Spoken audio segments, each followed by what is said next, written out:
La construcción de la paz grande es un propósito que nos debe unir a todos, que necesita de una democracia amplia, incluyente, con voces y miradas diferentes que sean escuchadas y respetadas.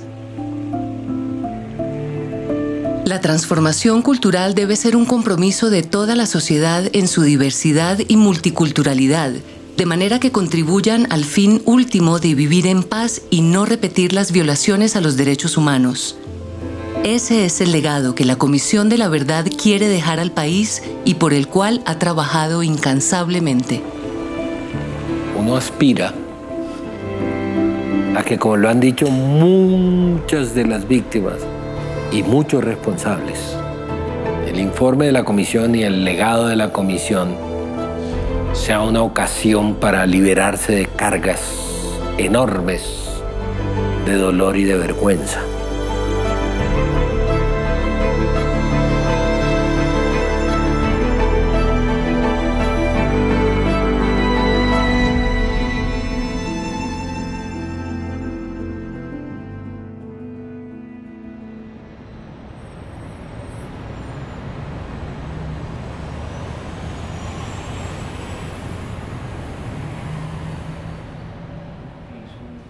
En términos del legado, digamos, uno podría decir que el legado que deja la Comisión tiene que ver con 3 elementos. Uno, un informe final para decirle al país qué ocurrió, por qué ocurrió. En segundo lugar, yo diría que el legado también tiene que ver con las recomendaciones, que son unos llamados a la acción, pero también unas invitaciones muy precisas que hacemos al Estado y a la sociedad, no solo al Estado. Es decir, nosotros hemos encontrado que si no se hacen esos cambios o transformaciones, el conflicto armado se va a repetir. La tercera dimensión del legado tiene que ver con los aprendizajes que como comisión le podemos dar a este país. Los aprendizajes es que es posible seguir adelantando procesos de reconocimiento, ¿no? Y eso es una invitación que hacemos. Es muy importante seguir profundizando la escucha en este país.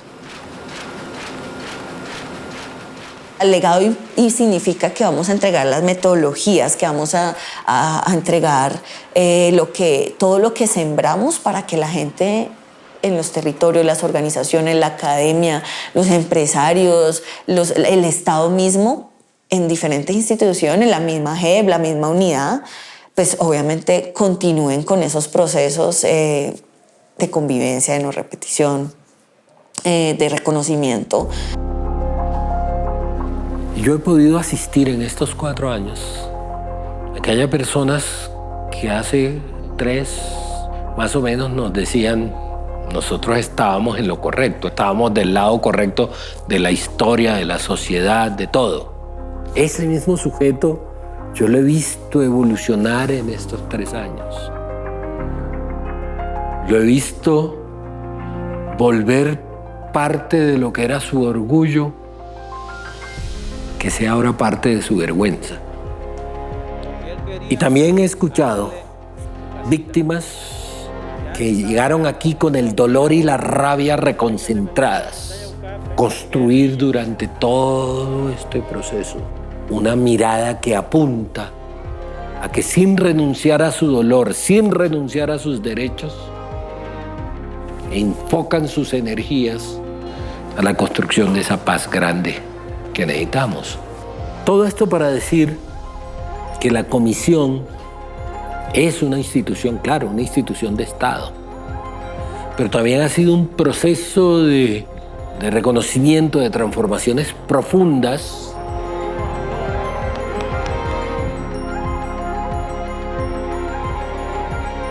nuestros procesos lograron transformar a las personas. Entonces yo diría que el legado más importante de la traducción es qué efectos tuvo la participación de muchas personas, no solo las víctimas, en los procesos de la Comisión y cómo salieron, digamos, transformadas de esos procesos. En términos del impacto de nuestro trabajo, además de esas transformaciones, va a ser muy importante 2 cosas. Una, que las organizaciones o las víctimas individuales encuentren en el informe final, ¿sí?, unos referentes para seguir haciendo incidencia política en este país. Pero el otro impacto, que es un impacto que también nos lo ha dado la experiencia, se va a dar más en el mediano o largo plazo, que se vuelva más común hablar de unas cosas que antes, por diferencias políticas, por el contexto, no era posible hablar entre diversos, ¿sí? Y por último, pues también, digamos, parte del reto que tenemos es cómo lograr que el informe se vuelva tema de conversación. Para nosotros y nosotras es muy importante.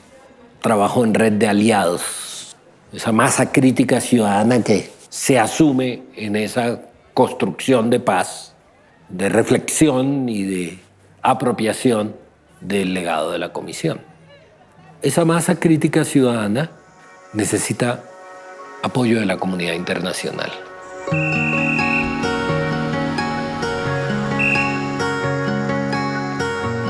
La independencia de la sociedad civil en ese trabajo en buena parte está determinado porque tenga referentes en la comunidad internacional. Pero en segundo lugar, la comunidad internacional, porque Colombia es el único país del mundo que cada 3 meses está en el Consejo de Seguridad.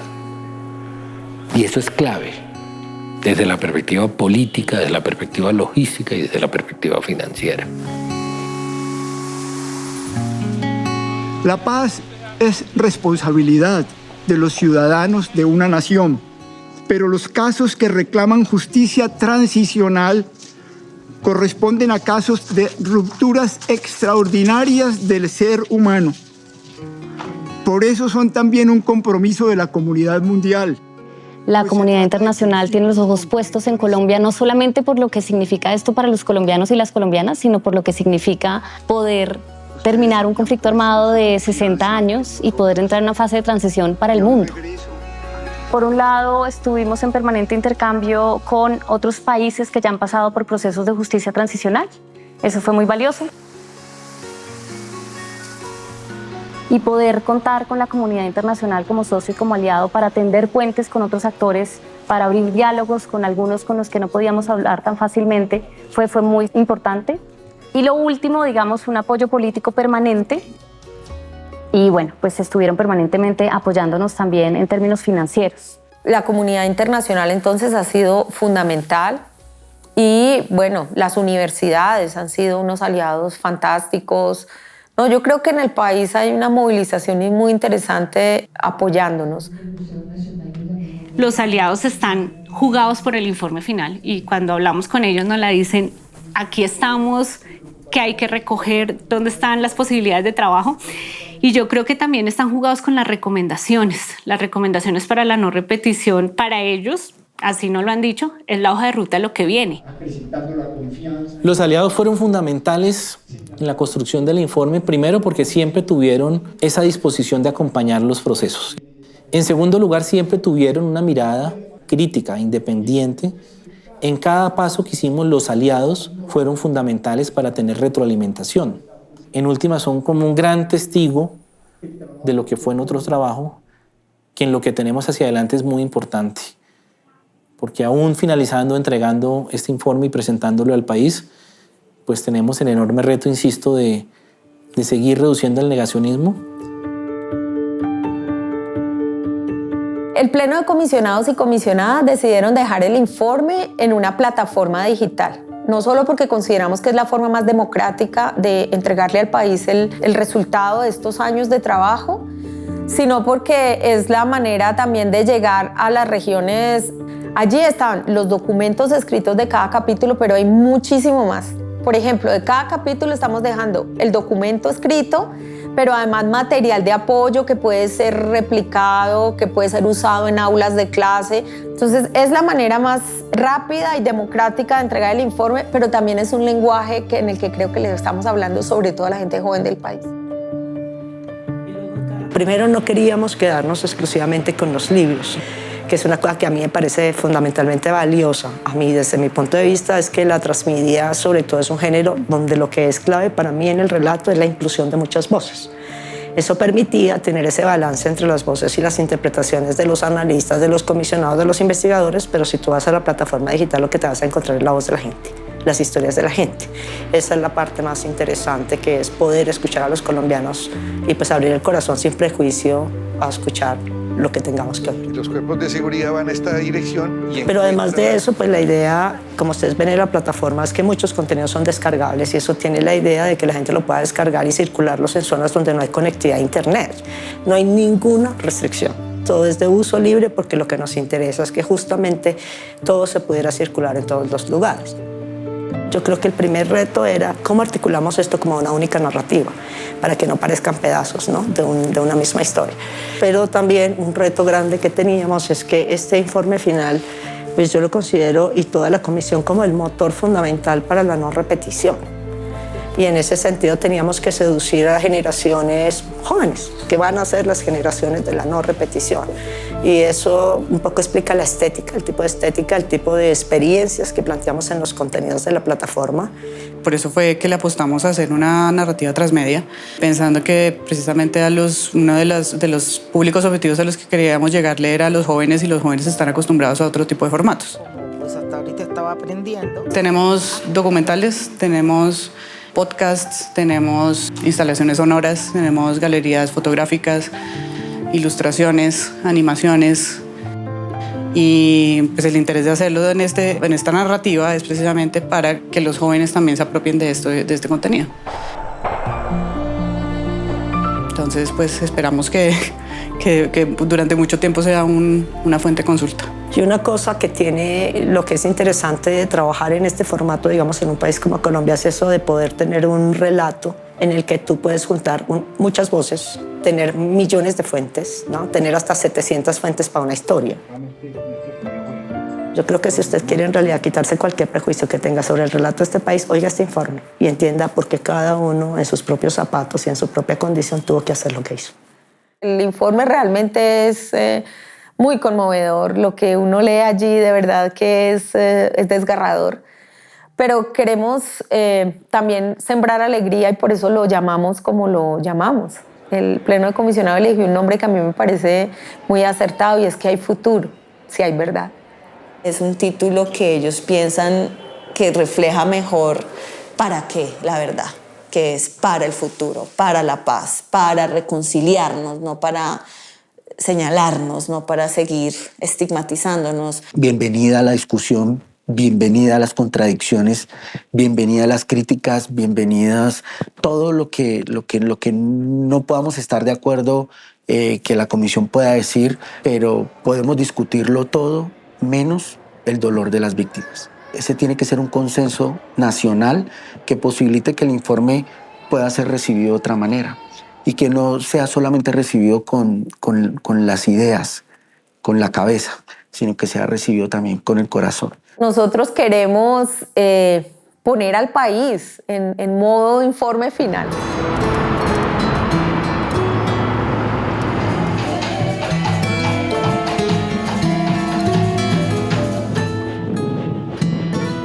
El informe será un documento para la historia y lo que esperamos es que sea una herramienta para la reflexión y para la construcción de paz que va a llevar la próxima generación y tal vez la siguiente.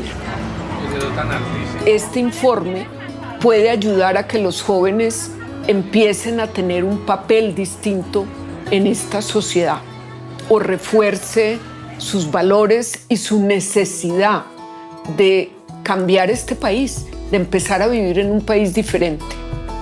Creo que hay una expectativa, creo que hay una ilusión y creo que hay una esperanza. Los medios y el periodismo del país, sobre todo, tienen una gran oportunidad de darle al país este otro relato, no de guerra, no para polarizar, sino un relato que genere comprensión. El informe es una oportunidad para abrir debates, para abrir diálogos. Y necesitamos convivir y necesitamos reconciliarnos. Esto no es un esfuerzo que han pedido unos pocos, es el país el que lo está pidiendo a gritos. Traemos una palabra que viene de escuchar y sentir a las víctimas en gran parte del territorio y en el exilio, de oír a quienes luchan por mantener la memoria y resistir al negacionismo, y a quienes han aceptado responsabilidades éticas, políticas y penales. Un mensaje de la verdad para detener la tragedia intolerable de un conflicto en que el 80% de las víctimas han sido civiles no combatientes. Yo creo que lo más importante es que la sociedad entienda lo que está saliendo en el informe y puedan respaldar estas recomendaciones para que esas recomendaciones o esos cambios o esos ajustes que nosotros estamos pidiendo se hagan para que cese la guerra efectivamente, pues requieren de alguien que se quede a cargo de hacer seguimiento, de hacer incidencia política. Entonces, parte del legado también es la creación de una institución que es el Comité de Seguimiento y Monitoreo. Lo constituye el Pleno de Comisionados, es quien decide la conformación del comité. Y ya decidió que va a ser un comité de 7 personas, que va a durar 7 años y que tiene como una de sus grandes apuestas la articulación con esa masa crítica ciudadana, con la comunidad internacional y con el sistema. Necesitamos que la lógica de la comisión, que es la lógica de la justicia transicional, siga existiendo en la medida en que existe el sistema. Por eso el sistema ha decidido apropiar el conjunto del legado de la comisión como legado del sistema, para que podamos transitar hacia la paz grande y para que podamos tener el futuro luminoso que este país y esta sociedad se merece. Y la idea de este comité, que es un grupo de personas que además van a estar trabajando prácticamente ad honorem, es poder estarse reuniendo con las instituciones del Estado, con grupos sociales en territorio a nivel nacional para ver esas recomendaciones cómo van. Y la idea es que ellos estén sacando permanentemente informes a la sociedad y al Estado de, bueno, estas cosas avanzan, estas cosas no. Llamamos a sanar el cuerpo físico y simbólico, pluricultural y pluriétnico que formamos como ciudadanos y ciudadanas en esta nación. Convocamos a proteger los derechos humanos y poner las instituciones al servicio de la dignidad de cada persona, las comunidades y los pueblos étnicos. ¿Por qué el país no se detuvo para exigir a las guerrillas y al Estado parar la guerra política desde temprano y negociar desde el principio una paz integral? ¿Cómo nos atrevimos a dejar que pasara? ¿Y cómo nos podemos atrever a permitir que continúe?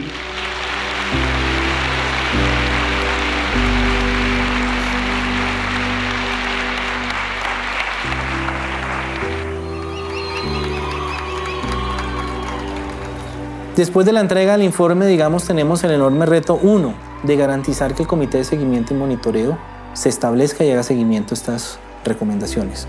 Pero en efecto, nuestra primera apuesta de continuidad de estos procesos son las entidades del Sistema Integral para la Paz y ojalá otras instituciones, sobre todo el sector educativo, que están comprometidas y nos han dicho yo quiero continuar con estos procesos. Me queda un sentimiento, digamos, también de paradójico, diría yo, de esperanza, decir esto fue posible y quiero contarle a la gente que esto fue posible, pero también me queda esta sensación de angustia.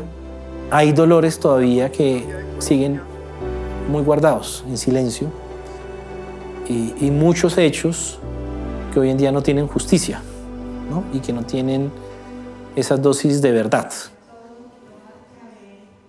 ¿Qué creo yo que va a pasar? Habrá algunos sectores de la sociedad que no les gustará lo que digamos. Pero insisto, nosotros no buscamos que nos aplaudan. Buscamos brindarle un insumo a la sociedad para ese proceso de reflexión y sanación que tomará tiempo.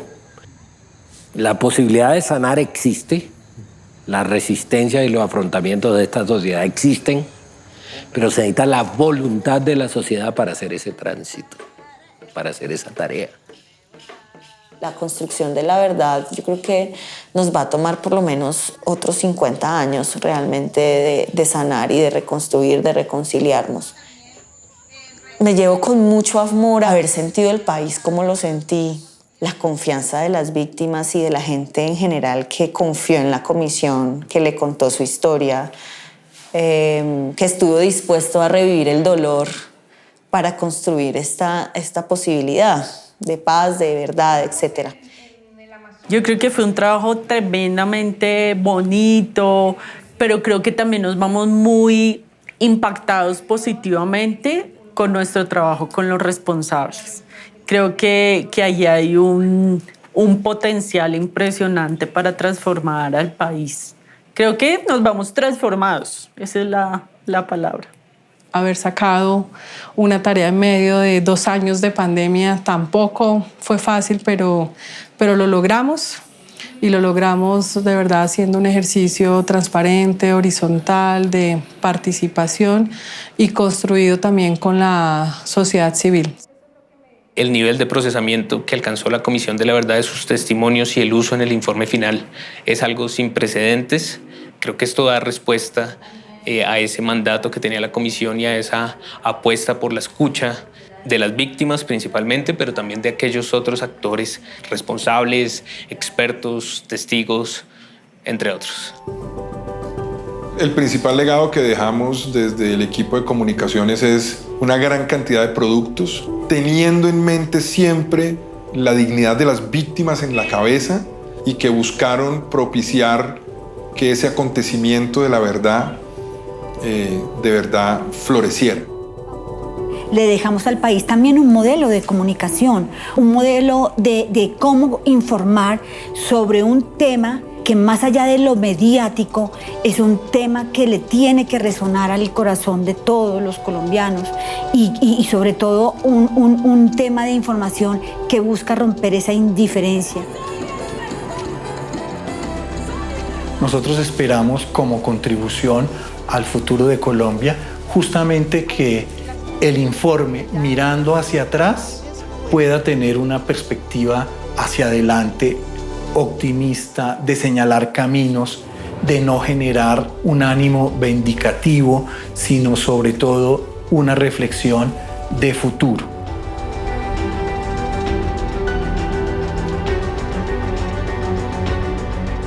¿Qué sigue para nosotros como sociedad?